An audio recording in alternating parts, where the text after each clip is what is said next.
The founding of the Waldensians is attributed to Peter Waldo, a wealthy merchant who gave away his property around 1173, preaching apostolic poverty as the way to perfection. The Waldensian symbol, written in Latin, lux lucet in tenebris, means a light shines in the darkness. The Waldensian Christian movement originated in France during the 12th century. The main principle behind the movement is asceticism, which means its followers were to follow Christ in poverty and simplicity, living a simple life with little comfort.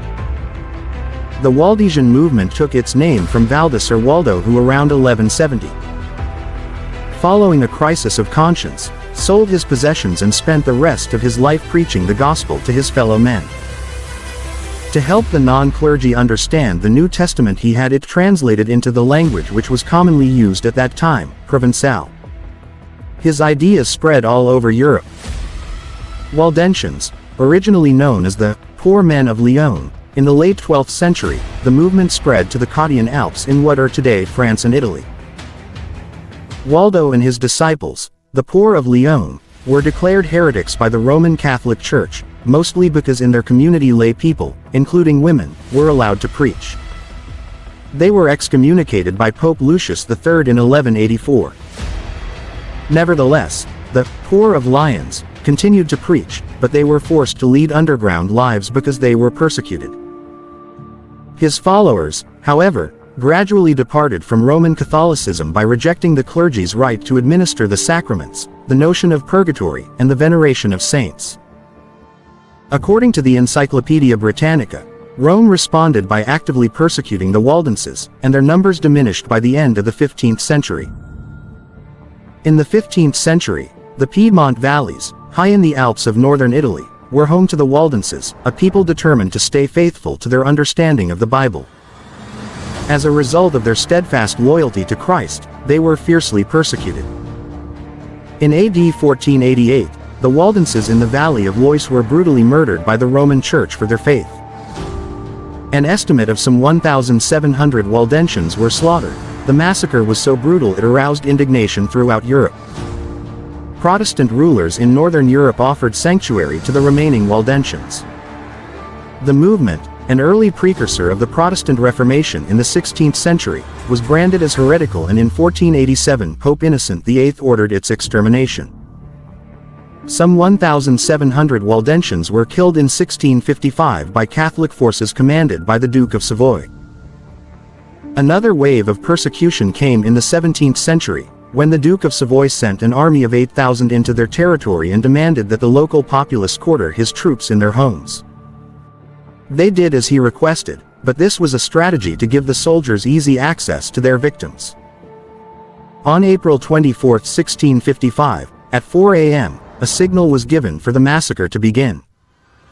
This time the death toll was more than 4,000. According to the World History Encyclopedia, in 1 month, 900 houses were burned, 24 villages destroyed, and 3,000 people massacred. Those who tried to escape were massacred, their heads carried in triumph on the tips of lances. Soldiers searched for survivors and forced open the door of the church. In the sanctuary, women were raped, their throats slit, and some thrown from the bell tower. The few women who survived were sold as slaves. The article written by Philip Pullela stated that Pope asks pardon from Waldensian Protestants for past persecution. He stated, Pope Francis asked forgiveness on Monday for the Roman Catholic Church's non-Christian and inhumane treatment in the past of the Waldensians, a tiny Protestant movement the Vatican tried to exterminate in the 15th century. Pope Francis said, on behalf of the Catholic Church, I ask forgiveness for the unchristian and even inhumane positions and actions taken against you historically, he said. In the name of the Lord Jesus Christ, forgive us. Catholic Herald article stated, Pope Francis asks Protestants to forgive Catholics for persecution. Revelation chapter 13 verses 15 to 18. And it was allowed to give breath to the image of the beast, so that the image of the beast might even speak and might cause those who would not worship the image of the beast to be slain. Also it causes all, both small and great, both rich and poor, both free and slave, to be marked on the right hand or the forehead, so that no one can buy or sell unless he has the mark, that is, the name of the beast or the number of its name. This calls for wisdom. Let the one who has understanding calculate the number of the beast, for it is the number of a man, and his number is 666. History, unfortunately, is often repeated. The mark of the beast prophecy is about the final link in an ungodly chain of religious persecution that goes back through the ages.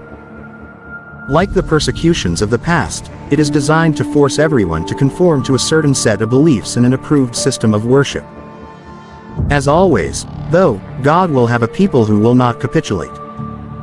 Our text comes from Revelation chapter 13 verse 10. He who leads into captivity shall go into captivity, he who kills with the sword must be killed with the sword. Here is the patience and the faith of the saints.